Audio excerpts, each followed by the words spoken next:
வணக்கம் உறவுகளே, எல்லாரும் எப்படி இருக்கீங்க? நல்லா இருக்கீங்களா? நானும் நல்லா இருக்கேங்க. இன்றைக்கி நம்ம பார்க்க போகிறது ஒரு ஹெல்த்தியான டேஸ்ட்டான சப்பாத்தி ரெசிபி தாங்க பார்க்க போகிறோம். இந்த சப்பாத்தியில் நம்ம முட்டை, கேரட்டு, குடமிளகாய் இதெல்லாம் சேர்த்துருக்காங்க. ரொம்ப ரொம்ப ஹெல்த்தியானதுங்க. வெயிட் லாஸ் பண்ணணும்னு விரும்புகிறவங்கலாம் இந்த ஹெல்த்தியான சப்பாத்தியை ட்ரை பண்ணுங்கள். சீக்கிரமாகவே பசிக்காது, ரொம்பவே ஹெல்த்தியாக இருக்கும். காலையில் பிரேக்ஃபாஸ்ட்டுக்கு இதை எடுத்துக்கிட்டிங்கன்னா ரொம்ப ரொம்ப நல்லதுங்க. இன்றைக்கி எங்கள் வீட்டில் பிரேக்ஃபாஸ்ட்டுக்கு நாங்கள் இந்த ரெசிபி தான் எடுத்தோம். ரொம்ப டேஸ்ட்டாகவும் சூப்பராக இருந்துச்சுங்க. சரி வாங்க, இந்த சப்பாத்தி ரெசிபி எப்படி செய்யலான்னு சட்டுன்னு பார்த்துடலாம். இப்போ ஒரு கடாயில் நான் கொஞ்சமாக கோதுமை மாவு எடுத்துருக்கிறேன்.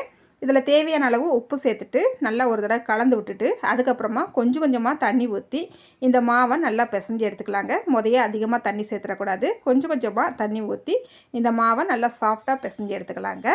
பாருங்கள், மாவை நல்லா சாஃப்டாக பிசைஞ்சு எடுத்துக்கிட்டாச்சு.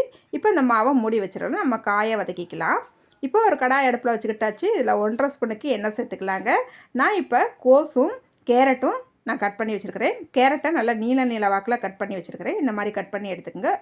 அதுக்கப்புறமா இந்த கேரட்டை ஒரு நிமிஷம் மட்டும் நல்லா எண்ணெயிலேயே வதக்கிக்கலாங்க. இப்போ இந்த காய்க்கு தேவையான அளவு உப்பு சேர்த்துக்கலாங்க. ஒரு 1/4 ஸ்பூன் மஞ்சள்தூள் சேர்த்துக்கலாம்.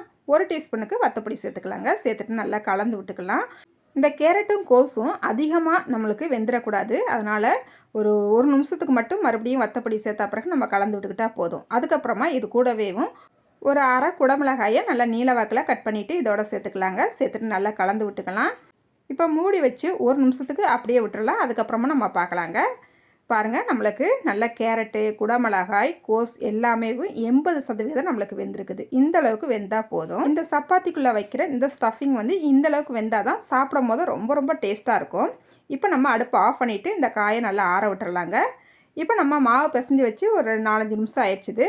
இப்போ நம்ம அந்த மாவில் ஒரு பெரிய உருண்டையை எடுத்துகிட்டு நல்லா கோதுமை மாவு தூவி விட்டு நல்லா இந்த மாவை விரித்து எடுத்துக்கலாம். இப்போ நல்லா விரித்து எடுத்துக்கிட்டாச்சுங்க. அதுக்கப்புறமா நம்ம மாவு எடுக்கிறதுமே கொஞ்சம் பெரிய உருண்டைகளாக எடுத்துக்கோங்க. ஒரு சப்பாத்தி சாப்பிட்டாலும் போதும், வயிறு ஃபில்லிங் ஆயிரும். இந்த மாதிரி நான் எல்லா சப்பாத்தியும் விரித்து விட்டு எடுத்துக்கிட்டேங்க. இப்போ நம்ம இந்த சப்பாத்தியை சுட்டு எடுத்துக்கலாம்.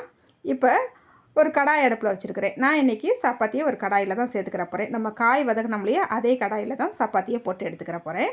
இப்போ சப்பாத்தியை சேர்த்துட்டு 2 பக்கமும் நல்லா திருப்பி போட்டு சப்பாத்தி ஓரளவுக்கு வெந்து வந்தால் பிறகு நம்ம ஒரு முட்டையை நல்லா அடித்து எடுத்து வச்சுருக்கிறேன். இந்த முட்டையில் மிளகுத்தூள், மஞ்சத்தூள், உப்பு, கொஞ்சம் பொடிசாக கட் பண்ணிய மல்லி இலையும் சேர்த்துட்டு நல்லா அடித்து எடுத்து வச்சுருக்கிறேன். இப்போ இந்த முட்டையை கொஞ்சமாக இந்த சப்பாத்தி மேலே சேர்த்துக்கலாங்க.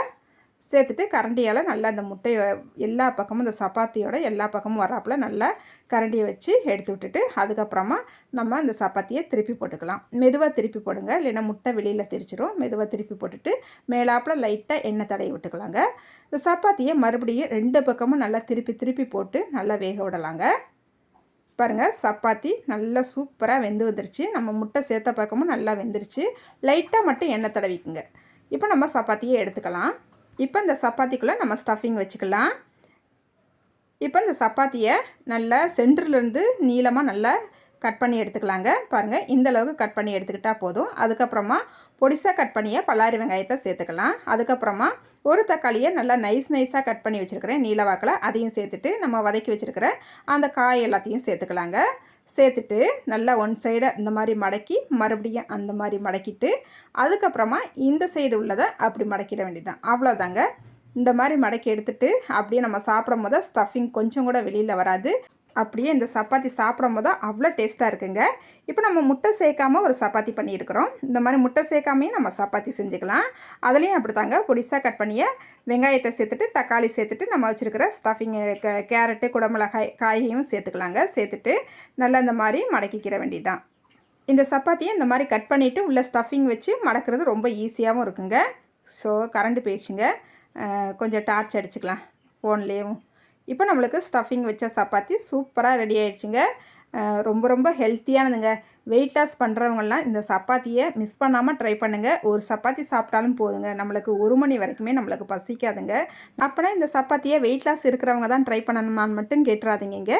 அப்படி இல்லைங்க, எல்லாருமே ட்ரை பண்ணலாம். பெரியவங்கலேருந்து சின்னவங்க வரைக்கும் எல்லாருமே சாப்பிடலாம். ரொம்ப ரொம்ப ரொம்ப ஹெல்த்தியானதுங்க. இந்த வீடியோ பார்க்குற நீங்களும் ஒரு முறை இந்த சப்பாத்தியை ட்ரை பண்ணிவிட்டு எப்படி இருந்துச்சுன்னு மறக்காமல் கமெண்ட்டில் சொல்லுங்கள். இந்த வீடியோக்கு ஒரு லைக் பண்ணிவிடுங்க. அடுத்த ஒரு வீடியோவில் பார்க்கலாங்க. பாய்.